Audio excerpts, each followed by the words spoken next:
Juste à côté de l'autoroute, à la direction de Marsan. Et pour ceux qui connaissent, en face de l'auberge de Minos, donc on a l'agriculteur qui va avoir une bassine à peu près de 5 hectares. Et après, une bassine, on ne va pas dire une bassine, on va dire un réservoir. Veuillez m'excuser. Voilà. C'est un projet très porteur. Et puis après, il y en aura sur Pujol-le-Plan et on poussera jusqu'à Pontante. Donc c'est un projet qui devrait voir le jour en 2026-2027. Donc vraiment merci d'être présent aujourd'hui.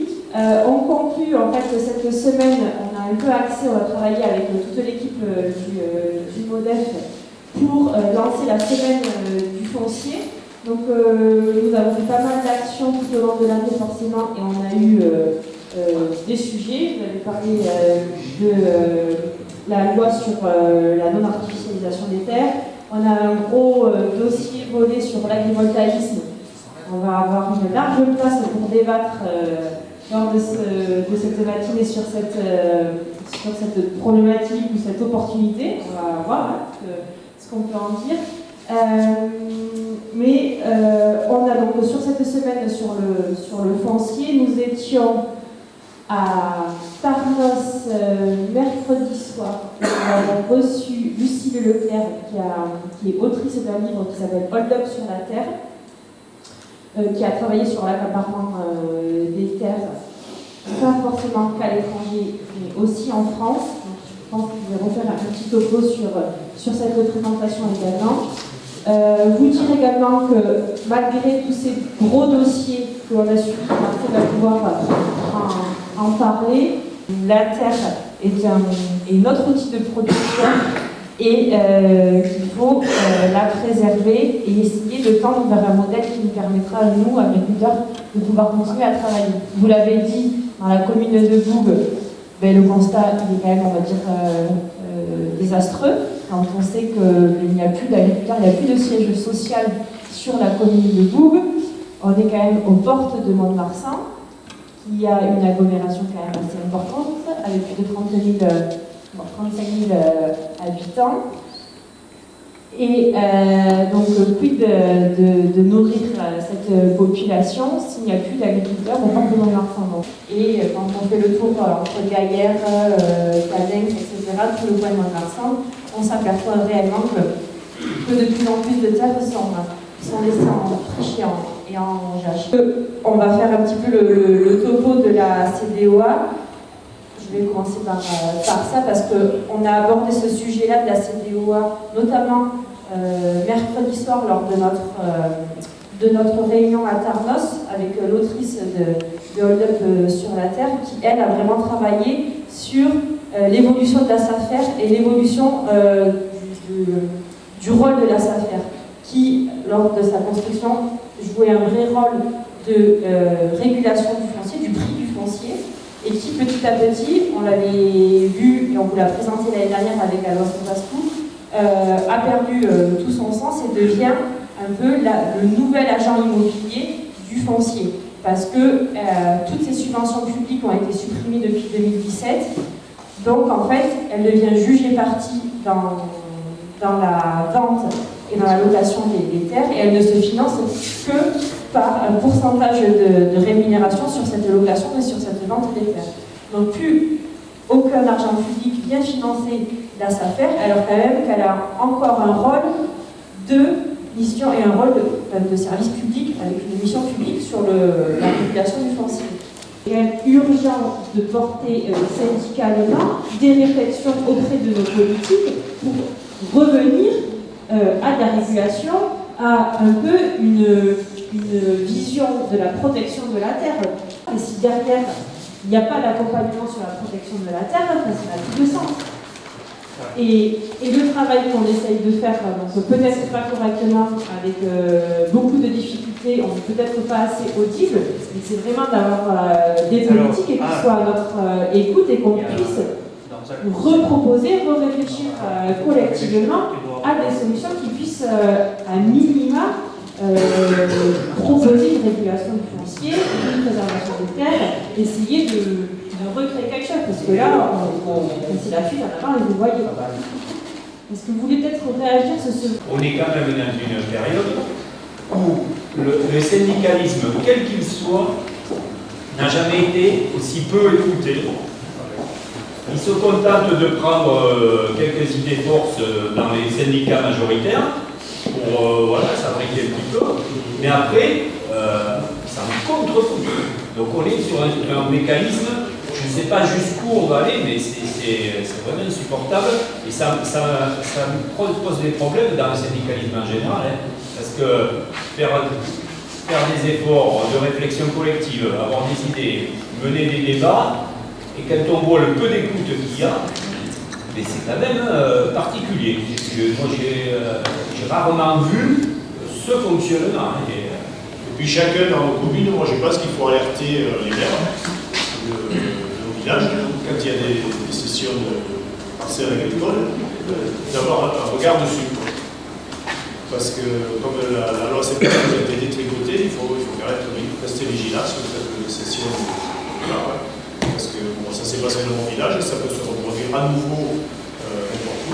En permanence, on pointe l'achat de terre, sauf qu'on oublie, et même les agriculteurs présents dans les salles, mais attendez, vous n'êtes pas que propriétaire des terres, vous êtes aussi fermier en place généralement.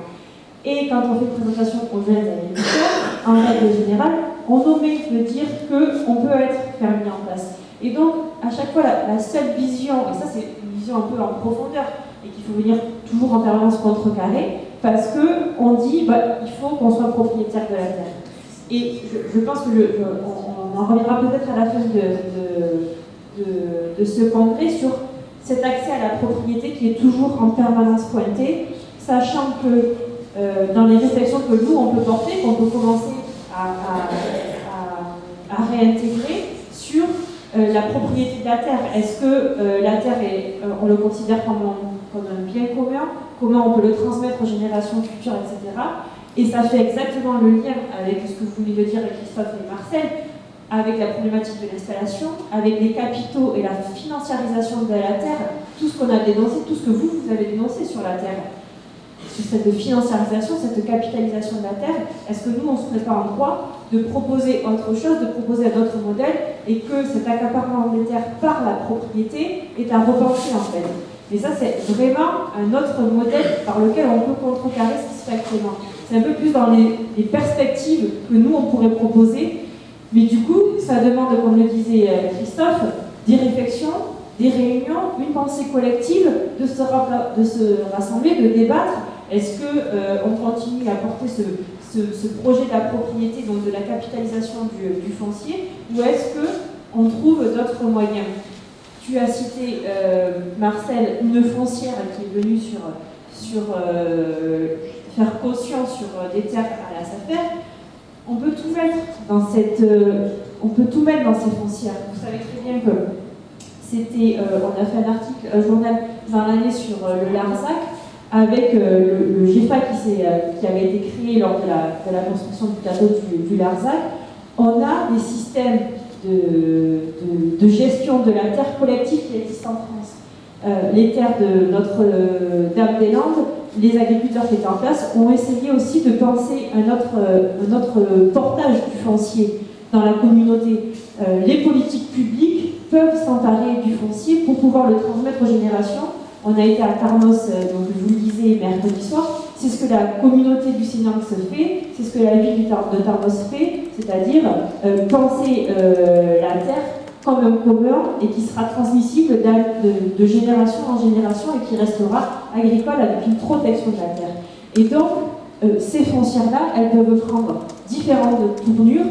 Il y a des foncières qui peuvent être là pour décapitaliser ou capitaliser, dans le sens dans lequel on le prend, et des foncières qui peuvent avoir un intérêt public, un intérêt général, l'intérêt de la préservation des sols. Et donc, ça c'est pareil, ce sont des questions que nous, la génération de demain, on doit s'interroger et commencer à réellement travailler sur ces modèles-là, parce qu'on voit bien que la financiarisation, la capitalisation et l'agrandissement nous contraignent quelque part à penser différemment. On le voit aujourd'hui.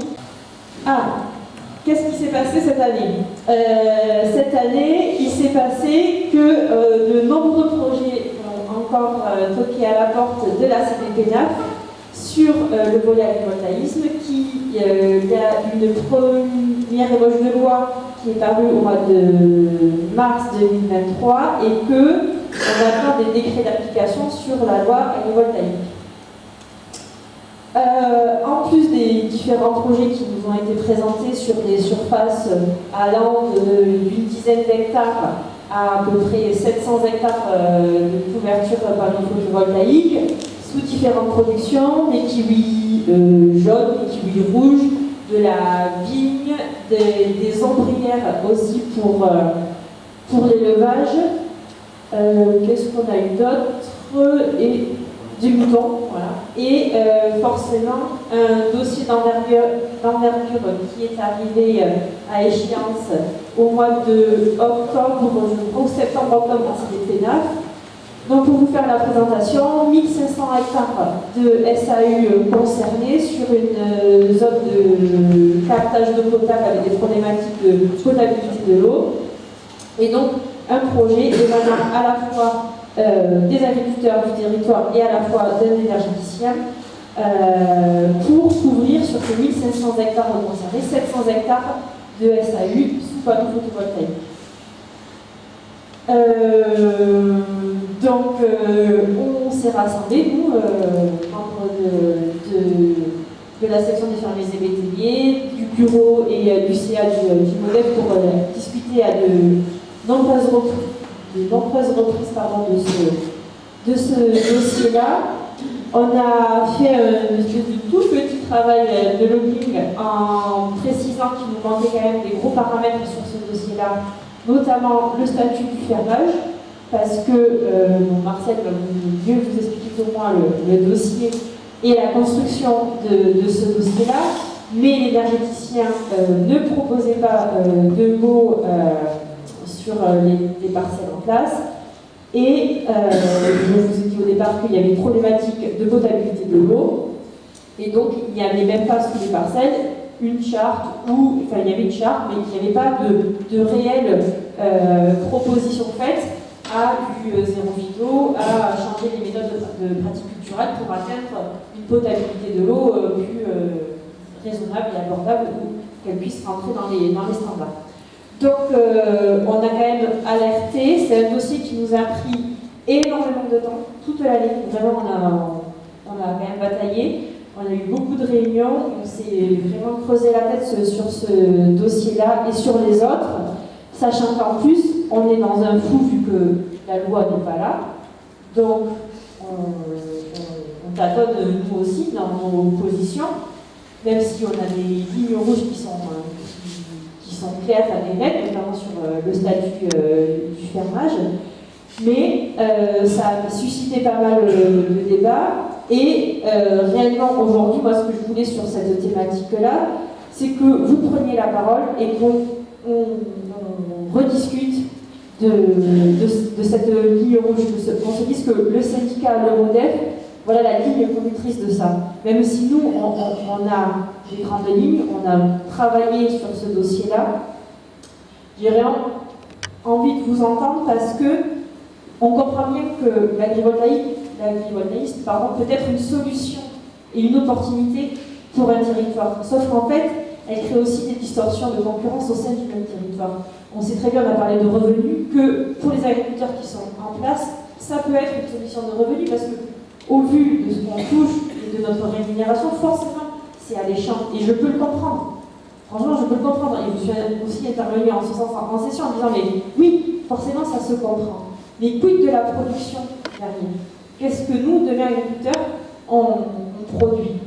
Et sachant en plus que cette problématique d'agrivoltaïsme, pour moi, elle crée certes une distorsion, mais il n'y a pas de partage de la valeur ajoutée aussi. C'est-à-dire que pourquoi eux, ils y auraient droit et pas les autres? Dans quelle mesure, en fait? Donc, toutes ces questions-là, elles sont quand même sensibles. Et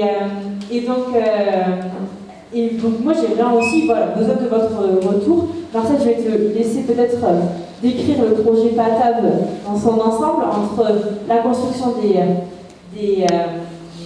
baux et du principe de l'énergéticien envers les producteurs et la demande de la CDPDAF, de la préfète, qu'est-ce qu'elle a pu trancher ou pas. J'ai combien de temps? Je vais essayer de ne pas être trop pénible. Alors, ce que je vous propose, pour que l'on sache de quoi on parle, je vous le décris, tel qu'il nous a été présenté, c'est-à-dire dans un état avant amendement.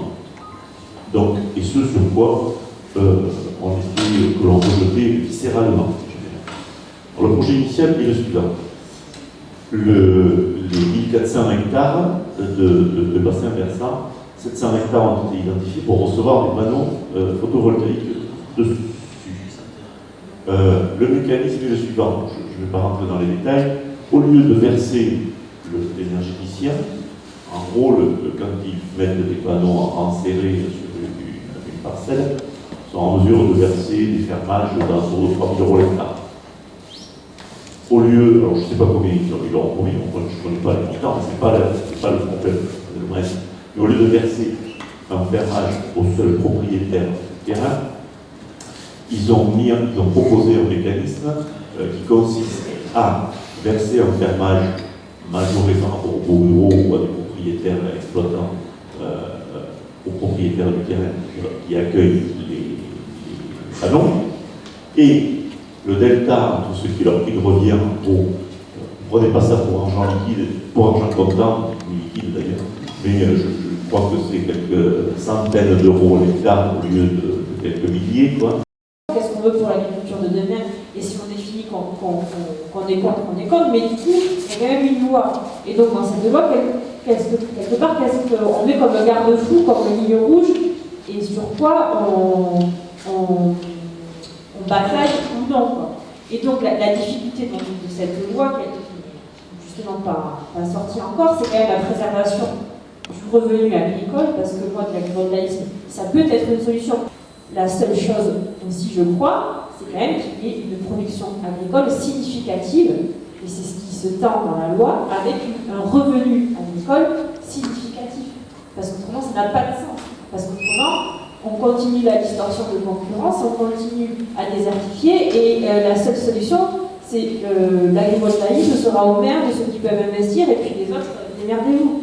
Et on parlait comme ça. Et c'est là, sur ce dossier-là, qu'il y a une envergure nationale, 700 hectares de couverture de SAU quand même. Je rappelle que je précise que sur ces hectares, de 700 hectares de SAU, il y en a pratiquement 200 qui vont être artificialisés, parce que il faut faire des chemins, il faut faire des réserves d'eau pour en cas d'incendie, il faut clôturer, il faut être à moins une piste à moins de mètres de la forêt, nanana. Donc, en plus de ça, il y a de l'artificialisation. Sans parler que ce sont quand même des terres sous pivot, bon, en termes de rémunération aussi. Et je sais plus ce que je voulais en venir, mais sur cette défi, donc c'est un projet d'envergure, et donc une distorsion de concurrence qui est énorme au sein de la même commune.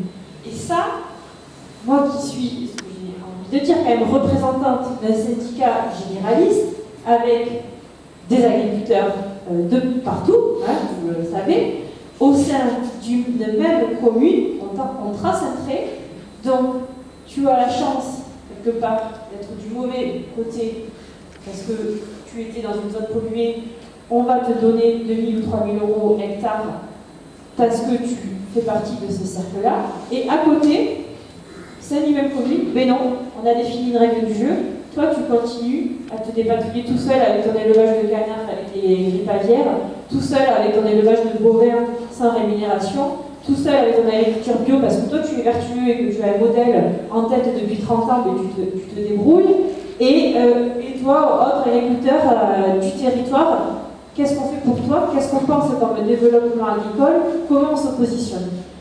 Et ça, c'est pareil, je crois que sur ce dossier-là, cette notion-là de distorsion de concurrence, pour moi, elle est arrivée un peu trop tard. Je pense qu'on n'a pas réussi à la porter profondément, aussi fortement que j'aurais souhaité, parce qu'en fait, on crée sans précédent sur le territoire, et ça me gêne profondément, de ne pas penser à la vision du développement agricole pour les autres. Il y a quand même, je l'ai rappelé dans un édito récemment, cette notion qui nous unit quand même de valeurs du partage, de l'injustice sociale, de comment on se regroupe les uns avec les autres, comment on crée de la valeur ajoutée et qu'on la partage. Ça a toujours été les valeurs du MODEF, partager l'eau, partager la terre, on vient de le dire. Et donc, au sein de ces territoires, comment on continue à travailler les uns avec les autres et pas les uns contre les autres, et justement en balayant l'autre côté du monde agricole.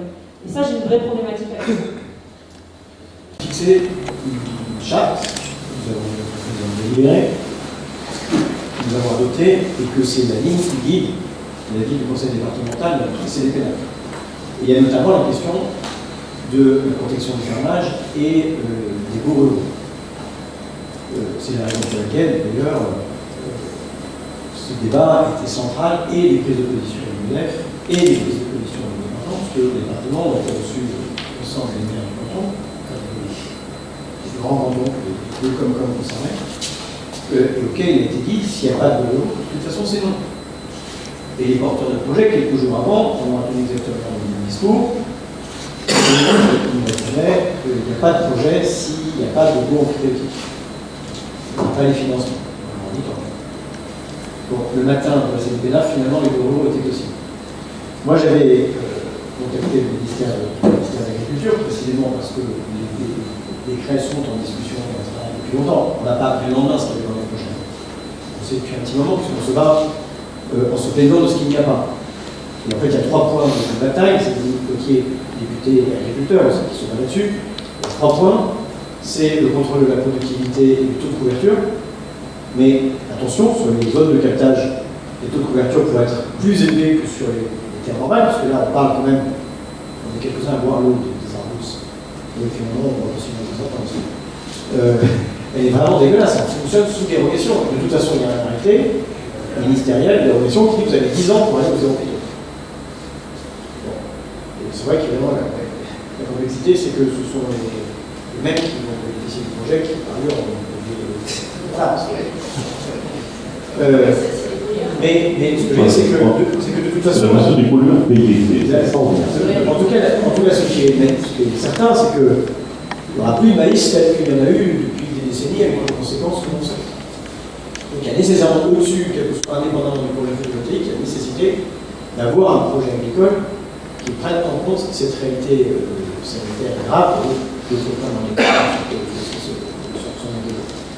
Donc la bataille a d'abord été celle-là. Moi j'ai appelé le directeur du cabinet du ministre de l'Agriculture, je lui ai demandé où en étaient les décrets, et juste pour vous faire un tout petit peu le résumé, en fait on a imposé un bail rural sans que, strict au point de vue de la loi, ce soit total.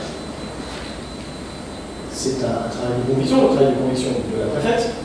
Dans les premières discussions qu'on a pu avoir, elle ne savait pas ce qu'elle pouvait nous imposer. Le ministère de l'Agriculture est en train de réfléchir à la possibilité de créer un bail rural agrivoltaïque qui n'existe pas, qui ne relève probablement pas du pouvoir réglementaire mais du législateur. Là encore, ça donne un travail qui est beaucoup plus long. Et dans le laps de temps, il se posait la question de savoir quels étaient, les baux un peu exotiques qui permettraient d'imposer un certain nombre de prescriptions que l'amphithéose ne permet pas de. D'où la bagarre du département, la mienne, c'était d'imposer le bail rural. Et il y a un bail rural. Les décrets, il faut savoir que parfois, ce que pense une organisation au plan national, c'est important, et ce que l'on pense au plan national peut varier. Donc, en tout cas, au plan national, il y a des syndicats, des agriculteurs, qui se battent précisément pour ce bail rural, etc. Et puis il y avait le zéro phyto, la réalité des prescriptions environnementales. Sur ces 2 points-là, un mois avant, le projet serait passé sans ces prescriptions-là. Parce que vous savez qu'il y a eu, ça s'est fait en deux étapes, en deux sélections. Donc le boulot du département, je pense, le contrôle des biens, ça a été simple, et bon, la réunion était un peu rugueuse. Ouais, ça a été un peu rugueuse. Donc le premier point, c'est la surface, le contrôle de la réalité de la production agricole.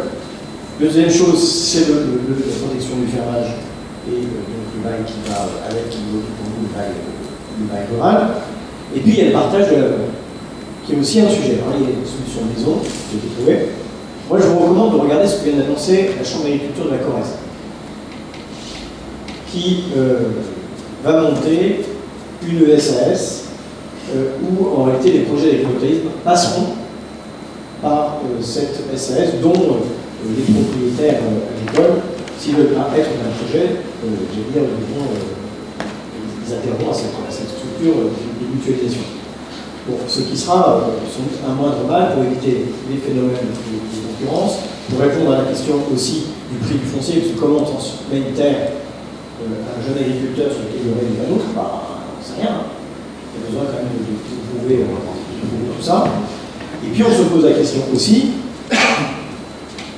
et on a formulé la demande, ça soutient, qui est mission du Conseil général de CGLUNR, enfin, le Conseil général de l'agriculture et je sais pas, pour que tous les projets qui sont déjà partis avant l'entrée des décrets puissent quand même respecter un certain nombre de prescriptions, notamment peut-être sur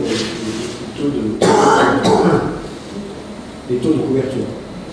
Au fond, si on devait être dans un idéal absolu, bien sûr, il faut d'abord mettre du photovoltaïque là où c'est artificialisé, c'est d'ailleurs ce qui est dit dans la loi, et ce sont les amendements socialistes qui l'ont imposé, comme les règles, décider de se fixer les règles sur le photovoltaïque, c'est parce qu'on s'est bagarré. Parce que sinon, il n'y aurait pas eu. Et je vais vous dire très paradoxalement pourquoi la loi s'est durcie. Parce que le lobbying d'un certain nombre de gros opérateurs est tellement grossier auprès des députés de tous bords, tout le monde s'est dit, oula, il y a un embrouille. Tout le monde a décidé de mettre un certain nombre de règles. Si on devait au fond rêver encore, on se dit que la part de la contribution des terres agricoles au développement du photovoltaïque et des énergies renouvelables est une nécessité, qu'on ne cherche pas. À un moment donné, il ne faudra pas tout miser sur la sobriété et les économies d'énergie. Il y a aussi besoin de substituer aux énergies carbonées des énergies décarbonées, ce sera peut-être le nucléaire, ce sera aussi du coup le renouvelable. Je crois que la contribution des terres agricoles, c'est 1,5% des terres, ou 2%. Alors, en fait, si on avait le courage, on dirait lesquels c'est, que l'on fait des expropriations. Avec une grande société publique nationale qui au moins recevrait le dividende et pourrait les redistribuer pour autre chose. Mais on en est, voilà, il n'y a pas trop les équilibres politiques pour ça. Mais en tout cas, comme politique, il y a ça, c'est-à-dire mutualiser aussi les bénéfices, parce qu'il y en a, il faut dire les choses, tout ça rapporte de l'argent. L'IFER, ça ne reste pas totalement différent des collectivités qui, par ailleurs, n'ont pas d'autres ressources. Comme le Vineur, pas la plus fortunée du département. Annoncer que les maires et que toutes les collectivités du territoire sont favorables, oui, forcément, parce que derrière la manne financière est importante et que la perspective du développement du territoire est là par la manne financière. Donc on comprend. Mais en soi, nous, en tant que représentants du monde agricole, et je le répète, en tant que présidente du MODEF, c'est de penser l'agriculture de mer et de éviter. On fait la même chose, franchement, je ne pense pas qu'on suive des chemins qui soient différents. Mais la difficulté avec ce projet-là, quand même, mon point, je précisais sur la distorsion de concurrence, et Marcel l'a répété, c'est quelque part la non-productivité qu'il va y avoir dessous. Donc, une vraie problématique sur ce dossier-là. J'entends l'appât de la manne financière et je le comprends. Et je l'ai dit tout à l'heure, en tant qu'agricultrice, je pourrais comprendre, et je comprends les agriculteurs du territoire aussi. Mais du coup, il y a aussi, j'ai envie de dire, oui, l'argent ne fait pas tout. À un moment donné, il y a un développement agricole du territoire aussi. Et donc, et à quelle mesure on accepte un projet, l'acceptabilité de ce projet-là face à l'agriculture de demain. Quelque part, c'est là la question. C'est comment la société évolue, accepte un projet de telle envergure et comment le monde agricole évolue en parallèle avec un développement de ce projet-là.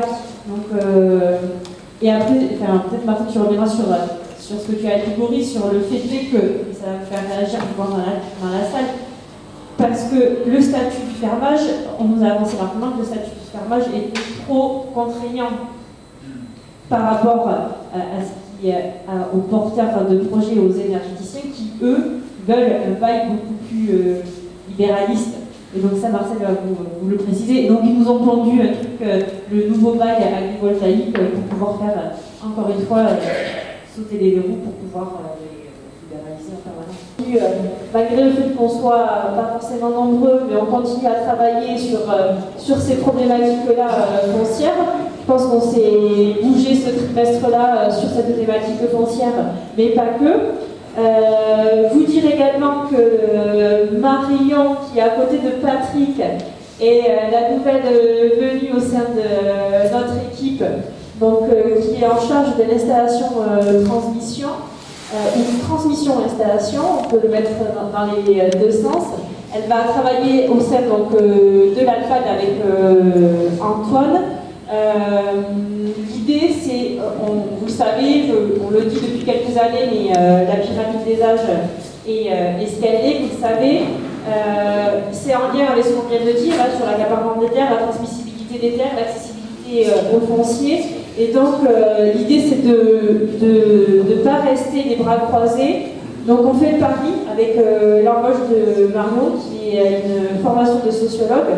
On fait le pari d'essayer de continuer à travailler sur, de travailler sur la transmission-installation de toutes les fermes qui sont au sein du syndicat que vous avez à transmettre, essayer donc de préparer cette transition, de vous accompagner, pas de manière individuelle, mais de trouver des clés collectives pour la transmission.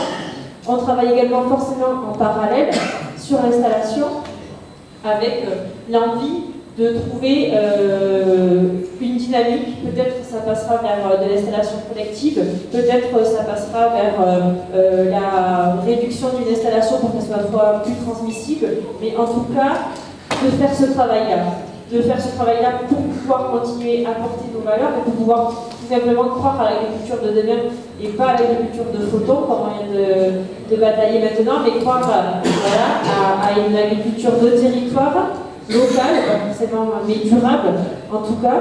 Et pour conclure, voilà, continuer à s'interroger sur cette propriété terrienne ou terrestre du foncier agricole, continuer à travailler, à réfléchir sur les possibilités de demain pour installer des jeunes et peut-être par la création de foncières, par la création de GEFA, par la création d'autres outils qui permettront aux jeunes de s'installer. En tout cas, vous savez, l'accès à la terre est une clé pour l'installation et donc créer de nouvelles dynamiques autour de ça. Tout ça, c'est en lien.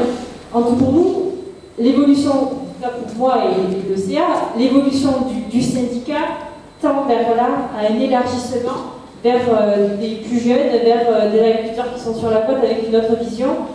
Mais je tiens toujours, et j'essaie de le rappeler, et encore une fois, mercredi soir à Tarnos, je parlais du Gabardin, qui n'ont pas du tout les mêmes problématiques de développement agricole, et au même titre que Villeneuve, et que je comprends qu'on puisse se tourner vers des opportunités comme l'agrivoltaïsme pour trouver de la rémunération, parce que quand vous allez vers ce coin du département, Gabaret, c'est un peu triste, quoi. Donc tout ça, je l'ai en tête. Et on travaille, on essaye vraiment de booster avec nos outils, avec notre manière de voir les choses. Et je comprends que des fois, il y ait des petits couacs et il y ait des petites problématiques, notamment à la lecture du journal. Mais le but, je le répète, c'est quand même moi de pérenniser le MODEF, d'où l'embauche de Marion. C'est vraiment un pari. On fait un pari parce que les moyens financiers, on ne va pas se le cacher, ne sont plus les mêmes. Et donc, c'est un pari de continuer à travailler sur les notions d'agriculture auprès de vous, auprès des cédants et auprès des jeunes. Donc on fait des paris financiers, on fait des paris avec l'embauche de Marie, on maintient la masse salariale, on est quand même dans la globalité 4 salariés encore, pour pouvoir traiter ces sujets-là, pour pouvoir faire un congrès comme aujourd'hui, pour pouvoir avoir des arguments pour aller voir la préfecture, le conseil départemental, pour pouvoir être présent à l'Agile, aux SDAG, et j'en passe des meilleurs. Donc voilà, le but c'est de continuer à pérenniser l'outil. J'ai pas du tout envie de le couler, ça c'est sûr. J'ai envie de continuer à porter ces notions-là de partage, d'agriculture durable, de création de valeur ajoutée, etc. On travaille, Et il y aura sûrement dans l'année en cours des décisions, oui, l'arrivée d'un congrès des fermiers et des métaniers, ou peut-être l'arrivée d'une nouvelle fête paysanne, l'arrivée d'un nouveau journal, l'arrivée de tout ça. Donc tout ça, on le travaille en CA et peut-être que ta réflexion, toi, de combiner les deux sera le cas en 2025. En tout cas, je vous remercie d'être présent aujourd'hui. Je remercie Monsieur le maire de nous offrir le petit apéro qui y suit. Et donc, du coup, ça sera pas forcément un repas, mais on a voulu continuer les discussions parce que l'agrivoltaïsme, je pense que vous allez en reparler entre vous. Donc, tout va se passer au bar pour changer. Donc, c'est un petit buffet qui n'attend qu'on a préparé. En tout cas, merci à vous.